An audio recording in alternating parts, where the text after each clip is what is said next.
mo níṣẹ́ ti gbọ́ SPFS TV tó milẹ̀ títí tó ṣàprápra tó tún lè lálejò tó táwọn yọ. SPFS TV òun ní ká máa wò ní tilẹ̀ tó kó. ọ̀dà ṣó ti gbọ́ òun ní ká máa wò ní tilẹ̀ tó kó. àǹtí ṣó ti gbọ́ òun ní ká máa wò ní tilẹ̀ tó kó. ẹ̀yin àpẹ̀ṣẹ́ ti gbọ́ òun ní ká máa wò ní tilẹ̀ tó kó.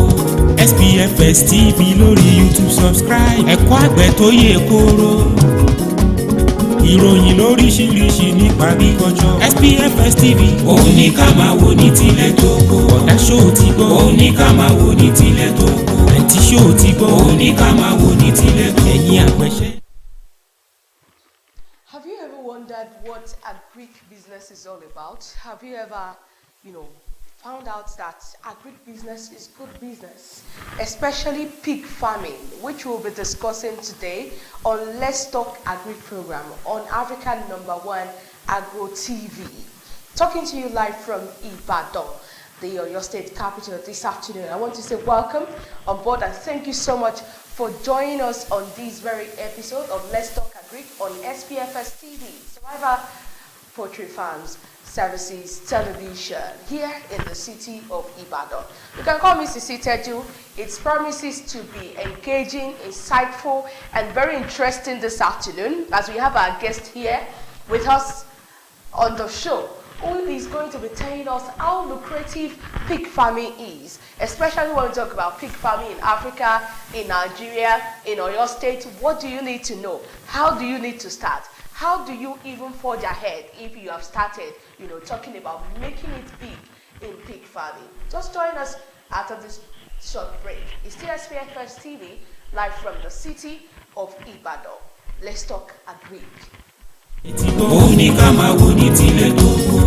SPFS TV lórí Facebook, SPFS TV lórí YouTube, SPFS TV lórí Instagram. For your agricultural programs lóríṣiríṣi. àgbẹ̀ ọlọ́sìn ẹja oríire ti dé. ọlọ́sìn adìyẹ má ṣe mí kan rárá. SPFS TV òun ní ká máa wò ní tilẹ̀ tó kó. ọ̀dà ṣó ti gbọ́ òun ní ká máa wò ní tilẹ̀ tó kó. àǹtí ṣó ti gbọ́ òun ní ká máa wò ní tilẹ̀ tó kó. ẹ̀yin àpẹ̀ṣẹ́ ti. mo níṣẹ́ ti gbọ́ SPFS TV tó milẹ̀ títí tó ṣàprápra tó tún lè lálejò tó táwọn yọ. SPFS TV òun ní ká máa wò ní tilẹ̀ tó kó. ọ̀dà ṣó ti gbọ́ òun ní ká máa wò ní tilẹ̀ tó kó. àǹtí ṣó ti gbọ́ òun ní ká máa wò ní tilẹ̀ tó kó. ẹ̀yin àpẹ̀ṣẹ́ ti gbọ́ òun ní ká máa wò ní tilẹ̀ tó kó. SPFS TV lórí YouTube subscribe ẹ̀kọ́ àgbẹ̀ tó yè kóró. ìròyìn lóríṣiríṣi nípa agriculture. SPFS TV òun ní ká máa wò ní tilẹ̀ tó kó. ọ̀dà ṣó ti gbọ́ òun ní ká máa wò ní tilẹ̀ tó kó. àǹtí ṣó ti gbọ́ òun ní ká máa wò ní tilẹ̀ tó kó. ẹ̀yin àpẹ̀ṣẹ́ ti gbọ́ òun ní ká máa wò ní tilẹ̀ tó kó. SPFS TV lórí Facebook, SPFS TV lórí YouTube, SPFS TV lórí Instagram. For your agricultural programs lóríṣiríṣi. àgbẹ̀ ọlọ́sìn ẹja oríire ti dé. ọlọ́sìn adìyẹ má ṣe mí kan rárá. SPFS TV òun ní ká máa wò ní tilẹ̀ tó kó. ọ̀dà ṣó ti gbọ́ òun ní ká máa wò ní tilẹ̀ tó kó. àǹtí ṣó ti gbọ́ òun ní ká máa wò ní tilẹ̀ tó kó. ẹ̀yin àpẹ̀ṣẹ́ ti gbọ́ òun ní ká máa wò ní tilẹ̀ tó kó.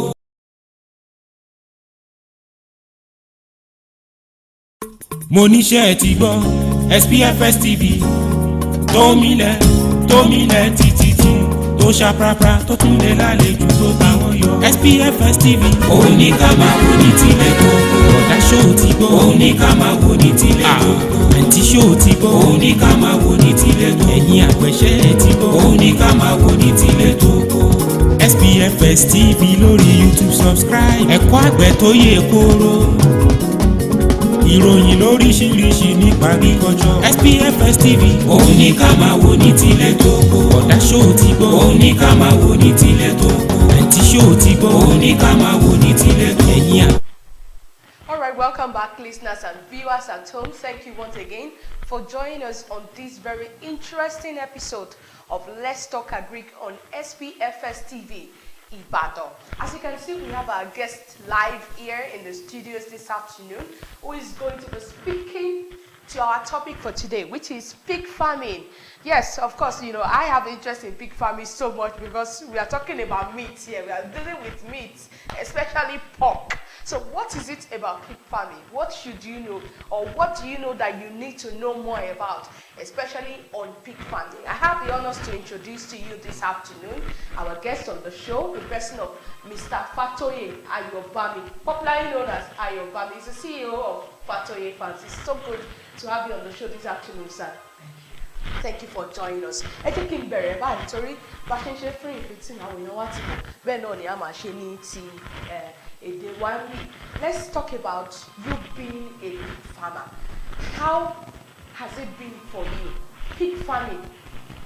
How long have you been in the business of pig farming? Okay, thank you very much. I would say I've been into the piggery business farming since 25 years back. Wow. That was when before I got admission into university. Interesting. Yes. Was it that your parents were doing it? Yes, I even first started it before my father joined the business, before I gained admission. Then, some years back. So after leaving school, finished NYSC, I ventured into laying beds before I now came back to piggery business, which I'm still doing till Date. this morning. Wow, interesting. Ẹ̀yin èèyàn wa, òun náà lẹ ti gbọ́ lẹ́nu ọ̀gá wa tí wọ́n wà lórí ètò àlejò wa tó wà lórí ètò lónìí nípa ọ̀sìn ẹlẹ́dẹ̀. Wọ́n náà wọ́n ti ń ṣe fún bíi bàbá sọ 25 ní Yorùbá bó láṣẹ sọ. Over 25 years he's been into the business, and you know that he has the expertise, he has the experience, he has seen a lot on this business. Tá bá ń sọ̀rọ̀ nípa pig farming, as an expert, as someone who has a lot of experience on this field, what would you say that pig farming is all about? What does it take to venture into piggery business? Okay, thank you very much. To start with, I will tell you a pig business is a very, very good business to invest in. To be honest, I've tasted so many businesses in agriculture. I've done laying beds, broiler, before coming back to piggery farming. Wow. Yes. I will tell you pig is very good. One, very lucrative. Two, it is not that capital intensive. Láì ní pé kò jẹ́wọ́ púpọ̀. Dàbí àwọn nǹkan abìyẹ́ lápẹ́ ní avian birds. Only especially laying beds. Yes. So nǹkan sí ẹlẹ́dẹ̀ kò ń ṣe nǹkan tó máa ń gbéyàn lówó púpọ̀. Wọ́n dẹ̀ kì í kú. Let me put it that way. They don't sick. They don't die. The only hazard that can come, and it only come was in blue moon because we experienced it last year, then early this year is what we call swine fever. Yes. Afẹ́fẹ́ ni Yorùbá rí àbí báwo? Bẹ́ẹ̀ni, afẹ́fẹ́ ni. Nínú àwọn òyìnbó tí wọ́n mọ̀ jù wá lọ dáadáa tọ́lọ́ fún nímọ̀ in everything. Till today, I'm still telling you, they haven't found the solution to this swine fever we are talking about. Tó bá ti dé àwọn Ọlọ́run ló dé, there is nothing you can do to it. I will be sincere, it affected me last year when it came to Nigeria. Because last year, there is nobody who is into this business that will tell you that doesn't experience what we call African swine fever. Lagos lost almost about 50 billion naira in this particular business we are talking about before it got to Ibadan. Yeah. And thank God we can say today we are 95% free from it. When we are talking about pig, in the olden days, àwọn ẹlẹ́dẹ̀ tí wọ́n bí báyìí wọ́n gbọ́njúmọ̀ tá a máa sìn. But now, people are no more venturing into our home. We have imported pig, which I can guarantee you, if it is well fed, within 6 months, you can have at least an average of 60 kg of body weight, live weight. And when we are talking about pig, àwọn Yorùbá máa ń sọ̀rọ̀ wọn ní sẹ́ni tó sin ìhàn ọ̀sìn ẹlẹ́dẹ̀ táṣọ rẹ̀ pọ́n. ṣùgbọ́n ẹlẹ́dẹ̀ lè pọ́n. ẹlẹ́dẹ̀ gan ò pọ́n. Yes, ẹlẹ́dẹ̀ gan ò pọ́n. Ó depend lórí tá a bá ṣe mú. The care and maintenance. I'm telling you, if you get to my farm today, you will love to eat inside the pen house. Wow. Why? Because hardly could you find their pieces on the floor. There are people there. Their work is just to pack it, change their water, make sure the environment, the house are neat. Ó dà àlejò wa á tún máa padà sórí care and maintenance tó bá ti di ọ̀rọ̀ pig farming. But torí àwọn tí ò tí ì mọ̀ kókó nípa pig farming, tí a bá ń sọ̀rọ̀ nípa pig farming, are there some breeds tó yẹ kéèyàn máa sè? Are there some breeds that you are not supposed to rear for commercial purpose? So ẹ kò bá mi yọ̀nà náà kí ni àwọn types of breeds tí a bá ń sọ̀rọ̀ nípa pig farming? Okay. When we are talking about breeds of pigs, we have so many, but I will only mention a few. We have landrace. Okay. We have ladrites. We have Cambodian. We have Duroc. Okay. There are a lot of them like that, but the one that are common here in Nigeria is landrace, ladrite, Camboro, Duroc. Bó la ṣe wá ń dá wọn mọ̀? Good. When we are talking about, let me come with Camboro. Okay. We have the male ladrite crossed with female landrace to produce Camboro. That means Camboros has the characteristics of both ladrite and landrace.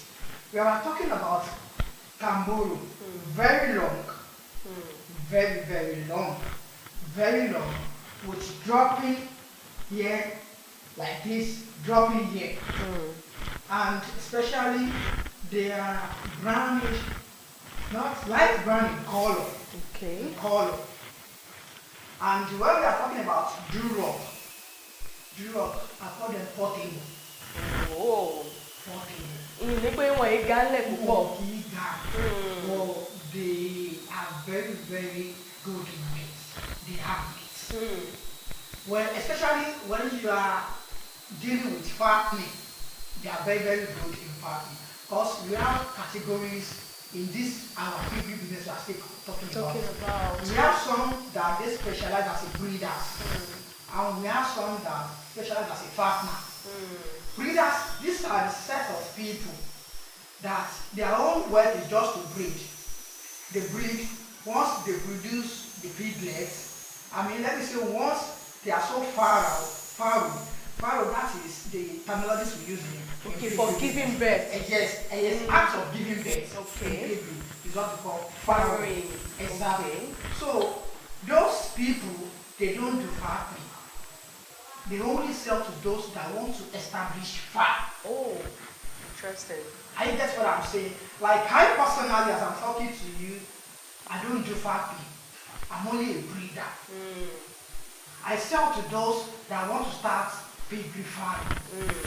We have some people, they do fattening.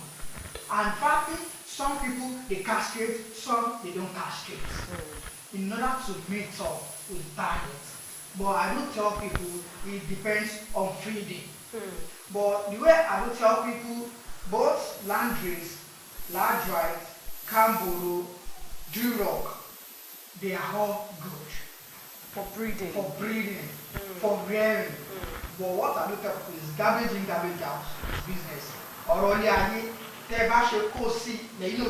What you sow is what you reap. Exactly. Thank you so much for that beautiful explanation. I'm sure our people are learning one or two things about pig farming already. And tẹ́ bá ń ṣe darapọ̀ mọ́ wa, mo ní àǹfààní láti sọ fún yín pé ẹ lè wò wá lórí Facebook, ẹ lè wò wá lórí Instagram, ẹ tún lè wò wá lórí YouTube, ìyún SPFS TV náà ni tá ti ń sọ̀rọ̀ nípa agri-business. This is your African number one agri-TV in Nigeria, situated here in the city of Ibadan. And then sọ̀rọ̀ nípa ọ̀sìn ẹlẹ́dẹ̀, tá bá ń sọ̀rọ̀ nípa business ẹ̀. Ṣé àwọn kò tẹ̀ máa sọ pé bóyá dirty business ni? Ṣé business ẹ ti ń lo àwọn èèbó tó wà lucrative? Tẹ́ bá fẹ́ sọ ní èdè tiwa pé iṣẹ́ pípẹ́ à ń sin ẹlẹ́dẹ̀ ò kí kéèyàn wá mú sẹ́yìn pé ṣó ṣe é dá ṣe pé iṣẹ́ ìnìkan mo fẹ́ máa ṣe àwọn kan máa ní dirty business ni you soil your hands you get your hands inside pieces inside mud báwo labalabà yẹn ṣe gbogbo báwo ló ṣe rí. ẹ ṣe nǹkan tí màá sọ ni pé ṣe ní ojú tí àwọn èèyàn fi ń wo ẹlẹ́dẹ̀ sísìn gbà kan bẹ́ẹ̀ kọ́ lórí. nísìnyí. tẹ́ ẹ bá wò ó sìn àwọn olóyìnbó máa ń sọ pé a change is a constant thing that record in life. So many things has changed when it comes to this business. àwọn ìsìnkú ẹ bá sọ pé nǹkan ẹ̀gbin nǹkan dọ̀tí lẹ́lẹ́dẹ̀ òwe ayé àtijọ́ ni kò kí ṣe ti sìn. Why it comes to big farming I won't deceive you people. Ó depend lórí owó tá a bá fi ṣe. Ẹ máa délé ẹlòmíì kò ní ṣe é wọ̀. Ẹ dẹ̀ máa délé ẹlòmíì ẹ máa ní wow exactly bọ́rọ̀ ohun ẹlẹ́dẹ̀ ṣe rí nìyẹn. Mo ń sọ fún yín nípa títí tèmi personally. Tẹ́ ẹ bá dé ilé ẹlẹ́dẹ̀ ni ẹ máa jẹun nínú ẹ̀. Why? Because the space is neat. Ní ìdẹ̀ ní parọ́ fún yín ẹlẹ́dẹ̀ jẹ́ nǹkan rí ayé àbúrò sọ pé máa wá bí odò lọ ẹ máa wá bí kan tẹ́tẹ́ máa sìn ẹ lè sí lẹ́yìn ní àgbàlá ayé ẹ lè kọ́ ilé ẹlẹ́dẹ̀ ẹ lè kọ́ síbẹ̀ kò sẹ́ni tó ṣòwò ẹlẹ́dẹ̀ tó pàdánù I'm telling you nothing but the real facts kò sẹ́ni tó ṣe òwò ẹlẹ́dẹ̀ tó pàdánù nínú mo máa fi ṣàlàyé fáwọn èèyàn pé tí mo bá jẹ gbèsè tí mo bá délé ẹlẹ́dẹ̀ ni màá sanwó ẹ̀ because there is always a ready-made market for it. And why I love this business is just because it is not business of mumbo, cash and carry. Wow. If you want cash, you collect your cash. Okay. If you want transfer, you collect your transfer. With immediate effect, depends on the numbers of pigs to Wara. I'm telling you. I'm just hearing about pig business on SPFS TV. Mo wá fẹ́ máa ṣe lágbàlá bí ẹran mélòó lèèyàn lè fi bẹ̀rẹ̀ àti rò pé irú breed wo lẹ nínú mẹ́rẹ̀ẹ̀rin tẹ́ dárúkọ yẹn èwo ni mo lè fi bẹ̀rẹ̀ pé ẹ̀yin tẹ́ jẹ́ breeder mo fẹ́ ra breed lọ́wọ́ yín ẹran mélòó ni mo lè kọ́kọ́ fi rà mo dẹ̀ fẹ́ bẹ̀rẹ̀ ní àgbàlá mi. ẹ ṣe àwọn Yorùbá máa ń pòwe wá ní ìwọ̀n eku ìwọ̀n ìtẹ́.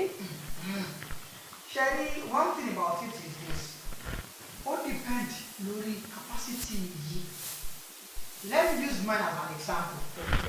Nígbà tí ìfẹ́ bẹ̀rẹ̀ ní òun kékeré, àwọn ẹlẹ́dẹ̀ tó ti wà ní oyún, that are already pregnant. Those are the kind of breeds I went for when I wanted to start that time. Mi ìfẹ́ ṣe wà lápapọ̀. So mo ra àwọn tó jẹ́ pé ó gbọ́sẹ̀ bíi mẹ́ta. Because they carry their pregnancy for almost like 4 months, 3 months, 3 weeks, 3 days. Ọjọ́ tí ó bá pé ọjọ́ kẹta, ọjọ́ yẹn ẹlẹ́dẹ̀ yẹn gbọ́dọ̀ bímọ. So baby ṣe venture into it then òun nìyẹn. Àná ọ̀sẹ̀ kẹta tí mo rà wọ́n dẹ̀ bẹ̀rẹ̀ sí pa wọn. But for somebody who doesn't have huge capital to start, you can go for winners. Winners it depends. Winners àwọn tó ti gbà lẹ́nu ọmú. Àwọn kéékèèké tó ti gbà lẹ́nu ọmú. Àwọn winners tá à ń sọ yìí wọ́n ti wà ní bí oṣù bíi 2 àtààbọ̀. And if I won't deceive you, if you want to buy pure line, it ranges from 50,000 naira. Láti ọmọ tí ò tí ì pé oṣù mẹ́ta ẹ lè ra akọ kan. Ẹ kò ságbálà ẹ máa fún wọn ní oúnjẹ wo dẹ̀ kí ṣe nǹkan tó wọ́n bí oúnjẹ adìyẹ. Afọ́fẹ́ parọ́ kan wà dé lóko. If you get to the labor market today, the price of chicken feed, especially when we are talking about breed well professional, as at this morning, somewhere you get 9,500, some people tell you 10,000 naira, 25 kg. Ọ̀rọ̀ poultry náà láti ẹ̀sọ́ lọ́sẹ̀ tó lọ. Bẹ́ẹ̀ ni o 25 kg là ń sọ̀rọ̀ yìí, but ẹlẹ́dẹ̀ ìbáṣọra tí wọ́n ti ń ṣe èkó ẹ̀rá PKC. Pancanial cake là ń pè. Pancanial cake. PKC. Wá àwọn ẹlẹ́dẹ̀ náà mọ̀ ń jẹ kéèkì. Bẹ́ẹ̀ni, ẹ bá ti ra PKC fún wọn, ẹ lọ sí fún wọn ti ta beauty waste. Beauty waste yìí ẹ bá ti lọ rà ẹ mix ẹ ra lọ ra àgbàdo. Níwọ̀n ọ̀ba ẹ mú soya beans níwọ̀n ọ̀ba in fact ẹ lè ra kúlíkúlí lọ́jà kẹ́ ẹ ra àwọn ẹja orí ẹja you grind everything together you mix it together for them. I'm telling you. Wọ́n dẹ̀ jẹ́. Wọ́n jẹ́ wọ́n tóbi. Really tí mo ṣe dápọ̀ àwọn ingredients yìí pé wọ́n kì í ṣe ti ilẹ̀ wa mi bàtà tá à ń sìn. So if you want their features, their physique, and to grow the way you want it, you have to give them those food. The right diet. Exactly. Because they need more of protein to grow. I want to say you, if you feed them very well, your female, by 7 months, come and 1 its period. Wow. And that its period we are talking about, ready to mate. But àlejò wa ẹ jẹ́ tún put ẹ̀ báyìí pé àwọn kan wá ní kò so oúnjẹ tẹ́lẹ́dẹ̀ ò ní jẹ́. Níbi mo rántí ìgbà tí àwa náà dàgbà, a máa rẹ́ ẹlẹ́dẹ̀ lójú odò. Ìyá kan sì wà níjọ́ kan, wọ́n máa ní àwọn ń wá ẹran àwọn, wọ́n máa ní odò ló gbé lọ. Wọ́n máa ní ibi tó ti lọ jẹun ni omi ti gbé lọ. Wọ́n ní kò sí nǹkan tẹ́lẹ́dẹ̀ jẹ́, tó bá ti rí waste lójú odò, àti ló bá kán nǹkan kan. Ẹ gbọ́ bó gan ni àárín ìbẹ̀rù ṣe rí. Ẹ ṣe púpọ̀. Ṣé bá a ṣe ń sìn nígbà kan ó ti yàtọ̀ sí bá a ṣe ń sìn nísìn? Bẹ́ẹ̀ ni. Ṣé nígbà kan torí kó jẹ́ wípé àwọn tiwantiwa bí láǹsìn kò jẹ́ ká náà ní rẹ̀. Yes, we don't value it. Ó dẹ̀ jù bẹ́ẹ̀ lọ. Ó dẹ̀ jù bẹ́ẹ̀ lọ. Reason is this. Ẹ wo ẹni tó wò sùnsùn tó mú 50,000 naira tó lọ fi ra ọmọ ẹlẹ́dẹ̀ tó ń sìn. Ṣé yóò fi sílẹ̀ kó mọ̀ rìn káàkiri? Not at all. Ṣẹ́rí tí wọ́n sọ pé kò sí nǹkan tí ẹlẹ́dẹ̀ ò lè jẹ, wọ́n parọ́ lẹ́gbẹ̀ẹ́ kan. This is it. Mo sọ fún yín tẹ́lẹ̀ wípé the kind of breed we have now. In fact, let me say 90% of Nigerians that are into this business are no more dealing with our local pigs anymore. They are dealing with imported. Yes, because they value it. Why? The same stress you will pass through for our own local one, the same stress you will pass through for this imported we are talking about. That is number one.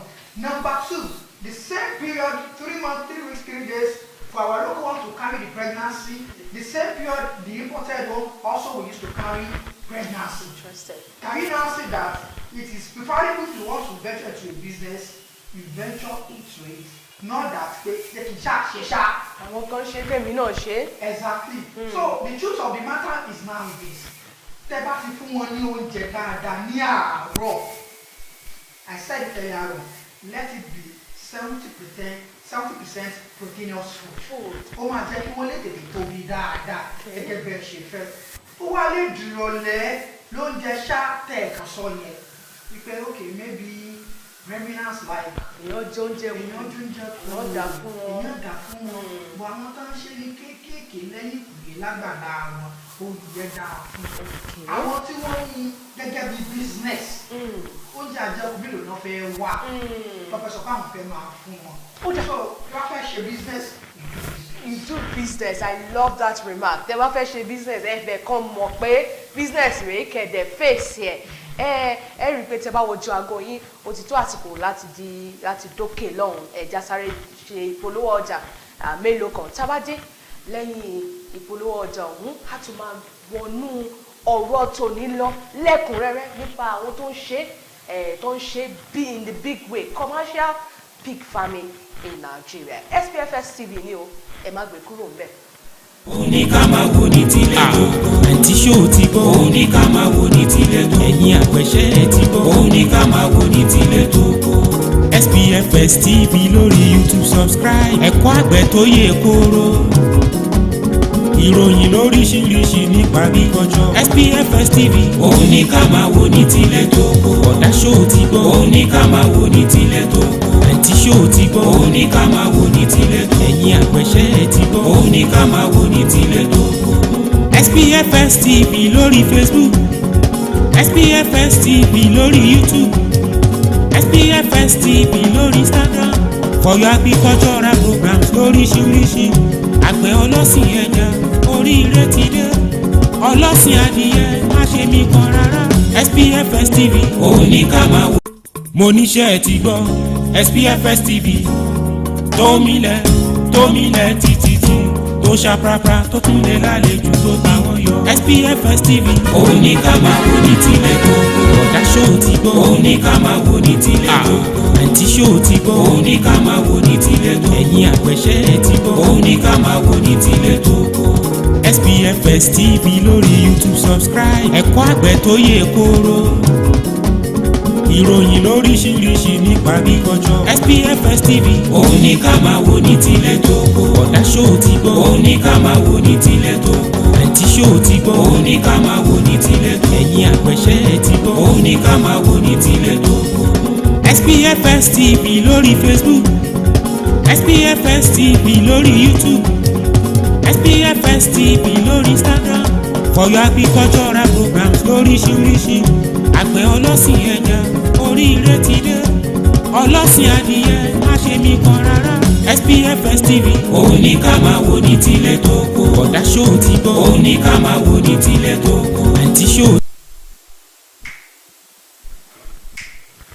Alright, thank you for joining us again. Ẹ káàbọ̀ padà sí orí ètò Let's Talk Agric lórí móhùnmáwòrán ọ̀gbìn nílẹ̀ Ìbàdàn ní orílẹ̀-èdè Nàìjíríà, Africa First Agro TV, SPFS TV, Ibadan. And here today we are still talking about pig farming, piggery. Yes, pig farming, that is what we are still talking about. Tá bá ń sọ̀rọ̀ nípa pig farming, àti wò pé if you want to start small, there is what you need to know. Àti sọ̀rọ̀ nípa yẹn síwájú. So àwọn tí wọ́n bá ṣẹ̀ṣẹ̀ ń darapọ̀ mọ́ wa lórí Facebook, Instagram tàbí YouTube, ẹ ní àǹfààní láti share link yìí fún àwọn family yín, fún àwọn ọ̀rẹ́ yín, fún àwọn alábàáṣiṣẹ́pọ̀ yín, káwọn náà mọ̀ nípa ọ̀sìn ẹlẹ́dẹ̀. Torí àlejò wa ti sọ fún wa, Mr. Akintoye pé Mr. Fatoye wọ́n ti sọ fún wa pé ọ̀sìn ẹlẹ́dẹ̀ lucrative business ni, good business ni. Yes, wọ́n dẹ̀ ní tá bá fẹ́ ṣe business, ká venture into it and do everything. Make sure that you put everything into place so that you can get the results that you want. Ká bá ṣe ń tẹ̀síwájú, ẹ jẹ́ kí n tún máa fi eléyìí bí àlejò wa pé tá bá ń ṣe commercial farming, irú situation wo, àbí let's talk about the setting. What kind of environment is good for breeding pigs for commercial farming? Thank you very much. Thank you. Màá sọ wípé ṣé environment kan wá ṣàtẹ̀yìn ti lè sin irọ́. All depend on the belief of individual. Àwọn mi máa ń sọ pé òkè káwọn wá etí odò torí àti máa gbá ìgbẹ́ wọn sí. But in order to avoid chaos, embarrassment, it's always preferable to get a farm afar from the town in Agbe. Wọ́n lẹ́lẹ́dẹ̀ máa ń rùn, bí ẹlẹ́dẹ̀ máa ń rùn. Bọ̀ Yorùbá sọ pé ìmọ́tótó ló lè ṣẹ́gun àrùn gbogbo.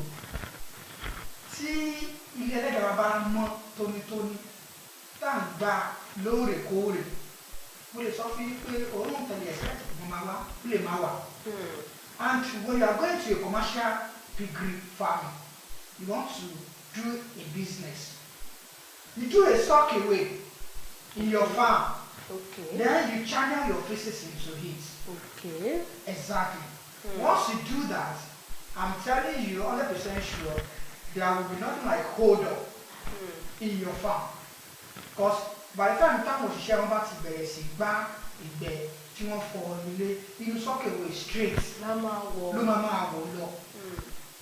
So eléyìí kò ní fa òórùn. There is a particular powder we call larvicide. Larvicide yìí tàbá mix ẹ̀ pọ̀ mọ́ oúnjẹ wọn, the farm will be odorless. Yes, this is what I have done. This is what I'm doing. So I can tell you from experience. Pé kò ní affect wọn. Bẹ́ẹ̀ even àwọn tó bá fi sí oúnjẹ adìyẹ, in order to produce odorless place, I'm 100% sure ilé adìyẹ yẹn gan lérò. And if and only if you don't expect maggot from that place, because the feces will be also a maggot. There won't be any maggot. Kò ní sóòórùn, kò dẹ̀ ní seeding. bọ̀ àwọn tí wọ́n bá lò bí àtòrí pé wọ́n fẹ́ ìdí ṣe àpáwọn mi máa ń fi ìdí wọ́n máa ń fi ìdí ẹja kan. That's true. Àgbé adìyẹ dẹ̀lélẹ̀ ó good when it comes to production of maggots. Okay. Very very well. So ẹ bá fẹ́ fi ṣe business á get ilẹ̀ oko ó bá get ilẹ̀ oko ó máa kọ́ tó bá kọ́ ó máa ní ìdàkọ̀ ló tá ń pè ní ilé oko today tomorrow ó máa ní táwọn ìmọ̀ máa gbé. So you have no choice. It's either you close down the business or you try to improve on it. So once emergency foresee future, then you plan ahead of it. So in your farm you have a sock away. To jẹ́ kó wọ́n á channel ìgbẹ́ ẹlẹ́dẹ̀ àtomi tó máa lọ. So at the end of the day, nothing to complain about the environment. Once you are able to maintain your hygiene.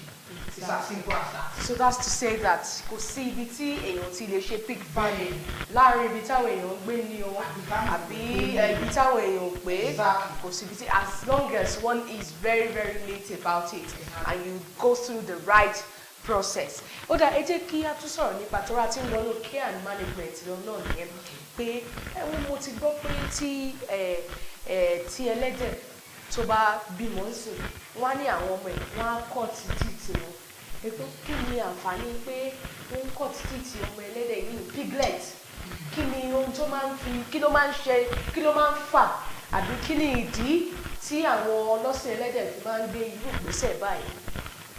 Thank you very much. There is something we call cannibalism. Ṣẹ́rí tí wọ́n bá gé eyín ọmọ ẹlẹ́dẹ̀ piglet nígbà tí wọ́n wà ní kékeré ṣẹ́rí tí wọ́n bá dàgbà lọ́ba jọ ń wà together wọ́n máa jà. So they use this teeth to cause injury on themselves. Ìyẹn ọdẹ bá meat jẹ́. Of course, not as kó tiẹ̀ máa bá ọ máa ń ṣe ra wọn léṣe gidi tẹ́ bá bí tí ẹlẹ́dẹ̀ méjì bá ti jà ẹni tí ó bá múra dáadáa ò lè là wọn. Because ìjà máa wà so aggressive. So it's always preferable right from onset you just cut their teeth. Okay. In order to avoid that tí wọ́n bá ti di àgbàlagbà. So bí ìsìta ṣe máa ń cut eyín wọn orí kí wọ́n bá máa fi bára wọn jà wọ́n bá fi ṣe ra wọn léṣe tí wọ́n máa ti dàgbà. Torí tí wọ́n máa ti ń jà you know they compete for so many things. Food, water. Apart from even food in the particular house èmi ò jọ ìwọ òjò. Láàrin ẹlẹ́dẹ̀ náà. Bẹ́ẹ̀ ni mo sọ fún yín. Wow. Ó máa ń pàdé láàrin wọn. Superiority. So wọ́n gba irọ́ èyí mo fẹ́ dominate. Èyí mo fẹ́ dominate. So they have to fight each other. They have to have one that will dominate that particular place. Wow. So tẹ́yìn wọn tí wọ́n bá gé ó máa ń gùn. Even àwọn nìkan tó fi ṣe léṣe wọ́n fi máa ń ṣe àwọn tó ń tọ́jú wọn gan léṣe. Ìgbésí tí wọ́n bá you don't give them water on time. Tó gbẹ́dẹ̀ ti ń gbẹ wọn. There are some people that are aggressive. They will allow you to come in. You close the door. Once you enter like this, they attack you straight. Wow. Yes, we have them like that. So in order to avoid all sort of things, so it's preferable right from their onset when they are piglets, you just make sure you cut their teeth away. Not that we kò ní padà but kò ní go to ó ṣe yẹ ṣe ogun náà fi lè ṣe ra wọn léṣe àbí ṣe yàn léṣe. Oh, simple. Beautiful. Wow. So now we know the reason why piglets are, you know, their teeth are being removed while they are still very young, you know, weeks. How many weeks can to remove teeth away? At least, like 3 weeks. 3 weeks after birth. Exactly. Okay, so they cut off the teeth. Of course. Ǹjẹ́ nǹkan tí èèyàn lè ṣe fún rẹ̀ ni láti di teeth àwọn piglets yẹn? Àbẹ̀yẹ̀ máa ń pe àwọn veterinary doctors to do that for you. Òfin ṣe téèyàn lè ṣe fúnra rẹ̀. Torí nǹkan téèyàn ò bá kọ́ nígbà míì èèyàn kì í mú. So that not to cause damages to your piglet. Okay. It's better you invite an expertise. Okay. Come and do it for you. Thank you. Exactly. Interesting. Okay, let's look at housing management again. You've mentioned some things, but I want to look at the temperature of the house. Mo ti gbọ́ táwọn kan tó ti sin ẹlẹ́dẹ̀ ní around ibi tí mo wà rí. Tí wọ́n sọ pé wọ́n ní ẹlẹ́dẹ̀ ò ní sweat gland. Tí ilé wọn bá gbóná mọ́ wọn ó lè affect wọn lè kú. What do you have to say about that? concerning the temperature of the house in which the pigs are kept? What I will just say is this: Nigeria, That's true. check out sorry, but the advice is when you are constructing their houses, what man, wow. tómilẹ̀ títí tó ṣàprápra tó tún lè lálejò tó táwọn yọ. SPFS TV òun ní ká máa wò ní tilẹ̀ gbogbo. ọ̀dà ṣóò ti gbọ́ òun ní ká máa wò ní tilẹ̀ gbogbo. àǹtí ṣóò ti gbọ́ òun ní ká máa wò ní tilẹ̀ gbogbo. ẹ̀yin àgbẹ̀ṣẹ́ ẹ̀ ti gbọ́ òun ní ká máa wò ní tilẹ̀ gbogbo. SPFS TV lórí YouTube subscribe. ẹ̀kọ́ àgbẹ̀ tó yè kóró. ìròyìn lóríṣiríṣi nípa agriculture. SPFS TV òun ní ká máa wò ní tilẹ̀ tókò. ọ̀dà ṣóò ti gbọ́ òun ní ká máa wò ní tilẹ̀ tókò. àǹtí ṣóò ti gbọ́ òun ní ká máa wò ní tilẹ̀ tókò. ẹ̀yin àgbẹ̀ṣẹ́ ẹ̀ ti gbọ́ òun ní ká máa wò ní tilẹ̀ tókò. SPFS TV lórí Facebook, SPFS TV lórí YouTube, SPFS TV lórí Instagram for your agricultural programs lóríṣiríṣi. àgbẹ̀ ọlọ́sìn ẹja oríire ti dé ọlọ́sìn. Yes, sorry for the break in transmission. We are still talking about pig farming on SPFS TV Ibadan. Still with my guest, Mr. Fatoye, CEO of Fatoye Farm, popularly known as Ayobami, and he was talking about housing management. You know, talking of temperature issues, you know, cooling off issues in pig farming. Sherry, Kabanko, Ilimo. Mo kan síwájú ẹ̀ka pé ìmú ikú ó ní wọ́n ìtẹ̀. Some people, they do shower in their house. So once you notice that we are having an heat temperature, they release the shower. So they go under it, they have it. In fact, they like omega. Whether the temperature is high or the temperature is not high, they love water. They love swimming inside the water. They love bathing. Àwọn kan wà lótútù máa ń mẹ́lẹ́dẹ̀. Yóò òtútù kì í mẹ́lẹ́dẹ̀ o. Àbáwọn ọmọ wọn. Ọmọ wọn. When we are talking, okay, Sherry, the truth is this: under normal circumstances, tí ẹlẹ́dẹ̀ bá bímọ, there is something we call heat. Ó máa ṣẹlẹ̀ sí tábàgbàdé ochis like that. Right. We provide them with heat. Yes, as someone last Heat, exactly. So ẹlẹ́dẹ̀ náà ó ní ibi tá a máa ń kà àwọn ọmọ wọn sí tó jẹ́ pé ibẹ̀ yẹn a little heat we can just put on light there to generate heat for them, so they won't feel the cold that much. So whenever they want to suck the breast of their mother, they come outside themselves, they suck the breast, play with the mother, then they go back inside. Till like 3-4 weeks, because that's a month, then they are perfectly okay. But when we are talking about the matured ones, the growers, tó bá ti dàsìkò ẹ̀rùn báyẹn, a máa ń ṣí tap fún wọn. Bí tẹ́lẹ̀ ò bá ti rówó ṣe tap, àwọn tó ṣiṣẹ́ ń bẹ̀, wọ́n máa da omi sí wọn ní ara. In fact, tó máa dà sí wọn láti bá wà bẹ́ẹ̀, if you love pigs, tó máa bẹ̀rẹ̀ sí máa yí ní ilẹ̀ẹ́lẹ̀. It's as if you know what is inside them. You meet up with their heart desire at that particular time. Bẹ́ẹ̀ni gbàdúrà wọn gbà yín. Exactly. For someone nírun lára. So why is there for it to penetrate in? I see. Ẹlẹ́dẹ̀ dùn. Ó dà bẹ́ẹ̀ ṣe ní ẹlẹ́dẹ̀ dùn, mo mọ̀ pé àwọn aráalé ọ̀tún mọ̀ wò pé especially wọ́n ní àwọn ẹlẹ́sìn kan wọ́n ní ìwọ̀n èjì ẹran ẹlẹ́dẹ̀.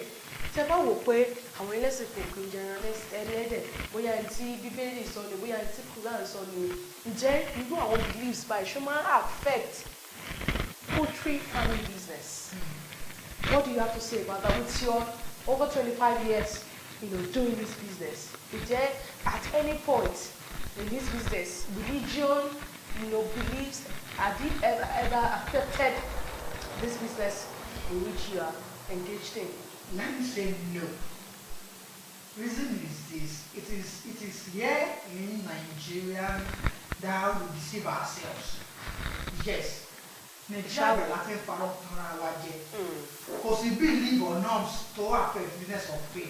In fact, I would say you meet some people, they will tell you, especially the Islamic people, they will say they don't wear dog at home. Why not? Let me start an example. ọkọ ẹ̀gbọ́n mi Alhaji. Alhaji, educated Alhaji. And is one of the well-known people in Nigeria, the man I'm talking about. In his house, he's very dog. Nínú ilé wọn. Nínú ilé wọn. Oh, no, she. Alhaji even love dog. It is our beliefs. The truth is this. Iṣẹ́ tí ẹlẹ́dẹ̀ ṣe ó pọ̀. Apart from jíjẹ tá à ń jẹ, wọ́n sọ pé olóyún mi o, tó bá fẹ́ rọbí o, kára lè bẹ́ o, ká lọ mú ẹlẹ́dẹ̀ o, ká sókè with shinap, ká máa fún o máa bí wẹ́rẹ́. The people only look at eating aspect of there are other medicinal, cosmetic. Exactly. I won't deceive you. All these far we are talking about, which I know, which I have met as well. I do tell people, we are talking about business. We are talking about money. Are you getting what I'm saying? Like it is not a must for you to do it yourself. You engage people to do it for you. Exactly. That's another aspect. You engage people in doing it for you. I love that perspective. It's just to manage it. You might not even you get a lot of workers, you get managers that will oversee what they are doing in your farm. You are the owner of your farm. In your business. I'm sure you are really enjoying this conversation with Mr. Fatoye Ayobami this afternoon. Michael. Yes, Mr. Fatoye Ayobami Michael, whom we're still discussing piggery farming on Let's Talk Agric on SPFS TV Ibadan. It's about time that we start rounding off. I want us to go personal right now before we start rounding off about pig farming. Mo fẹ́ bí ní ìrìnàjò wa ṣé iṣẹ́ ọ̀sẹ̀ ẹlẹ́dẹ̀ èyí ó pé yín bí? Ó pé mi o. As in, ó pé mi gidi. Ẹ ṣáà wò ó. Good. Mo lè sọ wípé to God be the glory. Nínú ẹ̀ mo ti ṣègbéyàwó. Mo dẹ̀ ní ọmọ méjì. Ẹ̀yin ará iléeṣẹ́ ń gbọ́. Business rẹ̀ lọ. At least a lot of things. Lọ́lọ́run ti ràn mí lọ́wọ́ láti ṣe which I can't be mentioned through this big business we are talking about. So I will tell you, God has been so wonderful since the beginning of this business. It's a good business anyway. Very, very good business. That's if you know what you are doing, really, if you are dedicated to it. Very, very good business. And I've still been fine. And you are still into it. And I'll still be into it. Màá sì tún fi lé ọmọ lọ́wọ́. Ibi mò ń lọ gan ni pé ṣé iṣẹ́ ọ̀sìn ẹlẹ́dẹ̀ tó ṣe é fi lọ́mọ lọ́wọ́. Ìgbà míì tí mo bá ń lọ sí farm, obìnrin làwọn ọmọ méjèèjì tọ́lọ́run jogún fún mi. Àjọ máa ń lọ sí farm gbà mí. My first daughter will be like, my daddy, let me help you to give them food. Iṣẹ́ téèyàn bá ń ṣe tó àti lè fi lọ́mọ lọ́wọ́ kò kì í ṣe iṣẹ́. Mo ṣe wá sọ fáwọn ènìyàn nìyẹn. Tó fi mọ́ adìyẹ ọmọ mi, á sọ pé my daddy ẹ dé wá ẹ jẹ́ kí n bá yí gbé. Which means, in fact, they love it. And I do tell them at the end of the day, my vision is to become one of the best piggery farmer in Nigeria. That in the sense that I will be employing even corpers to be coming to my graduates farm to come and sell, employ so many people. So at least, wow, interesting. Pig farming is really good business and is lucrative in Nigeria. Not just in Nigeria. Don't even say to export. China is one of the biggest or largest importers of pigs, globally. And yẹn pé àwọn á ní pé ẹ fún wa ní ẹlẹ́dẹ̀ o, àwa ní ìdí ẹlẹ́dẹ̀ o. Wọ́n lè ní kò sí nǹkan tó wà lára ẹlẹ́dẹ̀ tí ò wúlò tó fi mórí ìgbẹ́ wọn. Kò sí. Because ìgbẹ́ ẹlẹ́dẹ̀ gan lásán is a manure. Ìgbẹ́ ẹlẹ́dẹ̀ lásán wọ́n fi ṣe biogas. Ẹlẹ́dẹ̀ gan lásán gan oúnjẹ. Oúnjẹ ni. Ẹlẹ́dẹ̀ lásán owó ni. Ẹjọ́ kí wàá lè fi fẹ́. Wow, interesting. Ẹ jẹ́ ká wá wò báyìí àlejò wa pé nínú iṣẹ́ ọ̀sìn ẹlẹ́dẹ̀ yìí jẹ́ ọjọ́ kan wà pé wò pé ìbádẹ́mọ̀ kí n má ṣe o ìbádẹ́mọ̀ kí n má gbèrú ìgbésẹ̀ báyìí o níbi bísínẹ́sì níbi ìjọ́wò lẹ́wọ̀n pé maybe the most challenging time for you doing this pig farming in Nigeria. Bóyá kí n sọ wípé the only time tí swine fever ọkọ̀ to wipe off all my pigs. All? Yes, all. I mean all. Ọjọ́ yẹn mo sún ẹkún. Why? I have some that are about to give birth. It kills all of them. All of them. But I don't tell people, self-determination always matters a lot. Òbí tó máa ń gbòkè pé nǹkan tó gbéyàn ṣubú léyìí ó lè gbéyàn dìde lọ́la. And kò dẹ̀ sí business tí ó lè rise and fall. Even àwọn tó ń ṣiṣẹ́ lọ́ndà èèyàn ẹ máa débi iṣẹ́ lọ́jọ́ kan your manager will just give you letter pam. Wàá máa lọ ilé. Àfẹsẹ̀ yìí mọ́ mi báyìí o it's always like that. So apart from that not at all. Not at all. Bó ṣe lọ ṣe lọ síwájú wọn kì í ṣàìsàn dípòdípò pé mo wá bẹ́rẹ́ káàkiri wọ́n ṣáà ti ń fún wọn ní oúnjẹ wọn ní àsìkò you will enjoy them. And good housing management. I'm telling you my dear sister. That's just one thing about pig.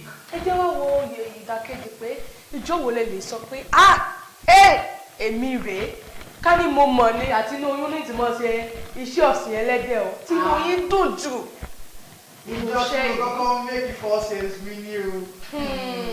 Iyùn millions là ń sọ yìí o. Ọjọ́ yẹn mo rẹ́ ni. Wow. Reason is this. Àwọn ẹṣin mú ọyàn lọ́wọ́. Làwọn buyers yẹn dé báwọn fẹ́ ra ọmọ ẹlẹ́dẹ̀. In fact, wọ́n ti pé 8 weeks. They are just in their 6 weeks. Wow. Honestly speaking, you will receive alert. I was just smiling. I'm the type I love smiling a lot. I was just smiling. Hello. Oh yeah, kìtì máa ṣe business yìí ti pẹ́ o. Instead of kọ́kọ́ fi lọ kówó láti yẹn lórí náà. Ẹlẹ́dẹ̀ yìí ìbá kọ́kọ́ ti sáré bẹ̀rẹ̀ immediately. Nítorí tí wọ́n padà sí ìdí ẹ̀ padà. And since that day till now, I've been giving glory to God Almighty. Kódà ẹ jẹ́ ká wá wò ó pé ọ̀rọ̀ ọ̀nàjú wo lè ní fún àwọn ará ilé especially àwọn tí ò mọ nǹkan kan nípa ọ̀sìn ẹlẹ́dẹ̀ tó yẹ pé orí móhùnmáwòrán SPFS TV pẹ̀lú àlejò wa lónìí wọ́n ti gbọ́ nípa ẹ̀ pé àwọn náà wá wò pé wọ́n lówó wà ń bẹ̀ o wọ́n ló rọrùn o wọ́n ló wà kò wà capital intensive o wọ́n ní kò sẹ́ni tí ò lè ṣe o àti ẹni tó ṣiṣẹ́ ìjọba o àti ọmọge o àti kò sẹ́ni tí ò lè ṣe ọ̀rọ̀ ojú wo lẹ ní fún àwọn èèyàn wa tí wọ́n ń gbọ́ wa lórí ètò lónìí. Ok, màá sọ wípé ṣé ẹ rí àtọmọdé àtàgbà àtọkùnrin àtobìnrin kò sẹ́ni bọ̀dì tí ò lè ṣe iṣẹ́ tá à ń sọ yìí. Ìfọkànsí gbogbo kan láyé kò dẹ̀ síṣẹ́ tá a ṣe tọ́lọ́mù bá ti fèrè sí inú èèyàn máa dùn ká má dẹ̀ ní lọ́kàn wípé èèyàn lè bàjẹ́ àpilẹ̀ pàdé àtọ̀ ó máa wá but then about to self-determined I'm telling you you will enjoy it. So in a nutshell I will advise all of us that want to venture into this business. It's a very good business, not that capital intensive. The kind of business you will love to do. And moreover, cut off. Let me keep this in. If you want to start today, you can call on me. I'm available at any time. Getting your piglets, your growers, your winners, your boa, your soul, your pregnancy soul. Talk of the breed I've talked about. Contact me. You have it. Full breed. I mean, full breed. Kódà ìyẹn ara léhùn náà lẹ ti gbọ́ lẹ́nu àlejò wa lónìí lórí ètò Let's Talk Agric on SPFS TV Ìbàdàn nípa ọ̀sìn ẹlẹ́dẹ̀ ìyún pig farming. Mo lérò pé ẹ ti rí ohun kan tàbí méjì gbámú lórí ètò lénìí. Bóyá ẹ̀yin tẹ̀ wá ní ìbéèrè kan àbẹ́ ní comment or you enjoy this program, please do well to drop your comments on our Facebook page, on our Instagram page and on YouTube. Make sure you subscribe. Very important if you really enjoy this program.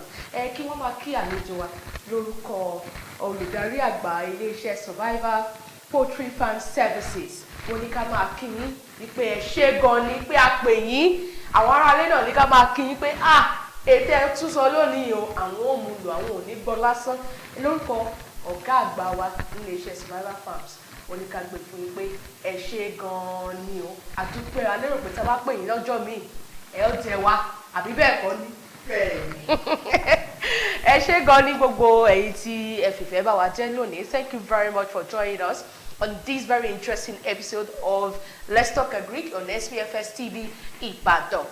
I remain your humble host, Sisi Teju, and my guest will be saying his goodbye right now as he has, given us his word of admonishment. Ẹ káwọn èèyàn yín, ẹ kí gbogbo àwọn ọ̀rẹ́ yín fans yín sọ pé wọ́n tán wò yín lórí ètò lónìí pé ó ti yá ká máa lọ. Lẹ́ẹ̀kan sí Fatoye Ayuba Michael lórúkọ mi, and on behalf of Fatoye Farms, I have to appreciate the CEO of Survival Poultry Farm Services. Alice pé wọ́n dín fit láti pè mí pé kí n wá sọ̀rọ̀ lórí. There are so many people that are into this business. Bàbá kan pé ẹ jẹ́ ká pé ọkùnrin kò wá, it's a privilege. I really appreciate it, sir, and mo lè gbàdúrà pé iléeṣẹ́ yìí á máa tẹ̀síwájú. And for the viewers as well, thank you for dedicating your time to us, and especially my parents, because they are online watching it. Wow. And His Excellency Alhaji Ibrahim Musa. Thank you very much as well. Àti ìyàwó mi àtọmọ mi tá jọ wá. I say thank you very much. Ẹ ṣé gan ni gbogbo àwọn tí wọ́n bá àlejò wa lónìí, ẹ ṣé gan ni tẹ́ darapọ̀ mọ́ wa lórí ètò.